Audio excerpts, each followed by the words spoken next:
September 1st, 1939. Hitler has invaded Poland and is starting his invasion across the European front. Using superior firepower and his infamous blitzkrieg tactics, he quickly advances and overtakes everyone in his path. Hitler proclaimed, "Our strength is in our quickness and in our brutality. Be hard, be without mercy." His forces swept the continent by storm with tanks, planes, and artillery, crushing the futile resistance to little more than rubble. His invasion took a great toll on Europe's morale. He was seen as a ruthless leader by people everywhere, and he needed to be stopped. Hitler not only swallowed up half of Poland, he invaded the rest. Goodness me, how bad he was. In Germany, Hitler scientists were researching radical new weapons never seen before by man, and causing widespread fear. That he made a remarkable speech. The world is really endangered by Hitler. You scientists are blamed for the weapons to be used. But I tell you that if you now won't work on weapons, the freedom of the world will be lost. Hitler found it necessary to take extreme prejudice against Jews, running many out of the country and starting what was known as the Great Escape.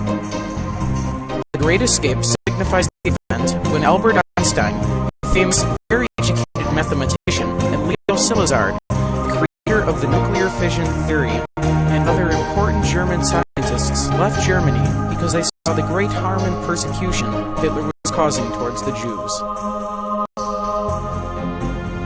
When Einstein finally reached America, it was not without publicity. Once asked, "Are you happy to be in America again?" he responded, "When I see you, for sure." However, this time Albert did not come for vacation. He quickly went to work with other scientists, and he wrote his famous letter to President Roosevelt describing the important findings of Enrico Fermi's nuclear fission theory. Roosevelt saw the danger imposed, and quickly approved the making of this new secret department called the Manhattan Engineering District.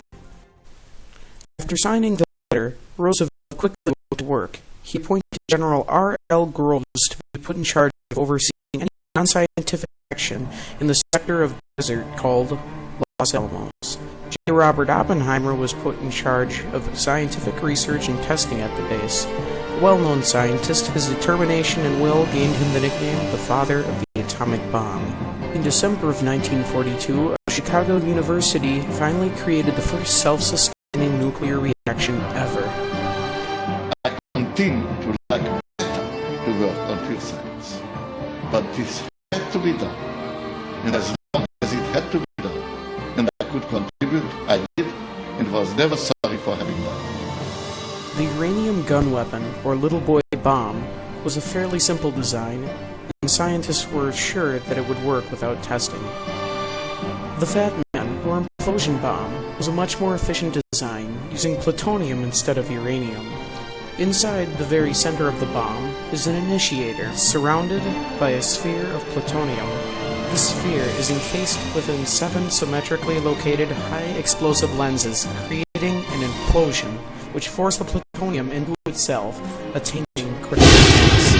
At 5:29 a.m., the gadget sat atop a 100-foot steel tower. It is the first nuclear weapon seen on the face of the Earth. The yield was 200 times greater than the 100-ton test, and the fireball left a massive crater nearly 1/2 mile wide.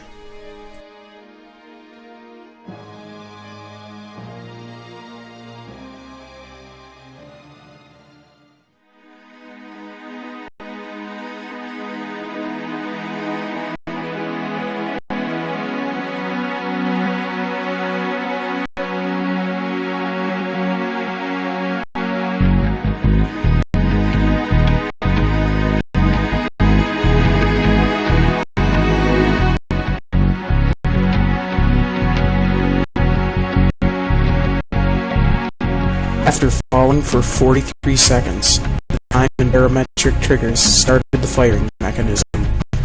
A uranium bullet was fired down the barrel into a uranium slug. Together they started a nuclear chain reaction, and the solid matter began to come apart, releasing untold quantities of energy.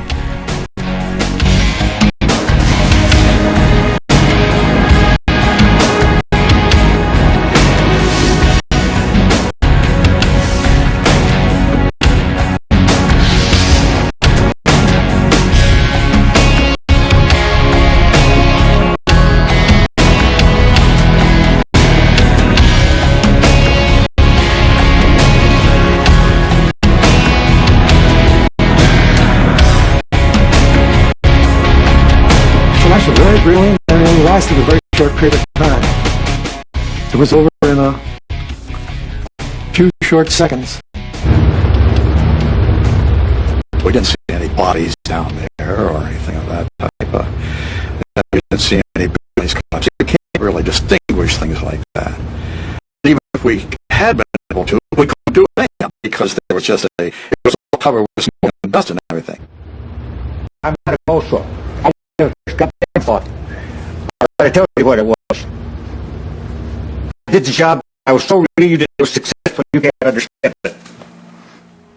On the next day, smoke and fires had mostly cleared, and what was revealed was absolutely devastating.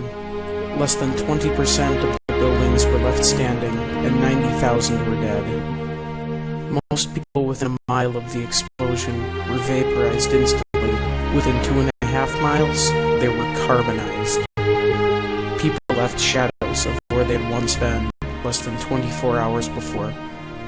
In hospitals, hundreds of thousands of people were sick and dying from burns and radiation poisoning. It is one of the worst examples of collateral damage in the history of mankind. Scientists realized the terrorist true and potential of these weapons. They spent years researching for a beneficial use for uranium, and they finally found it through nuclear power. With ever new demand for electricity, U.S. generating plants belch more and more smoke into the nation's dirty skies. The cure is nuclear power, a means of producing clean energy that's considered to be a great triumph today, but it resulted from a horrible tragedy. Right now, about 27% of our power is generated from nuclear power. Many know of the important contribution nuclear technology has made. Not so well known are the many other ways the peaceful atom has lived quietly into our lives, often unannounced, and in many cases unappreciated. And nuclear technology affects our lives every day. Medical X-rays and scans when you have MRI of space travel has nuclear technologies. Smoke detectors in your home are all powered using nuclear isotopes. So nuclear technology has a large impact on our daily lives. Today I tend to say that the general public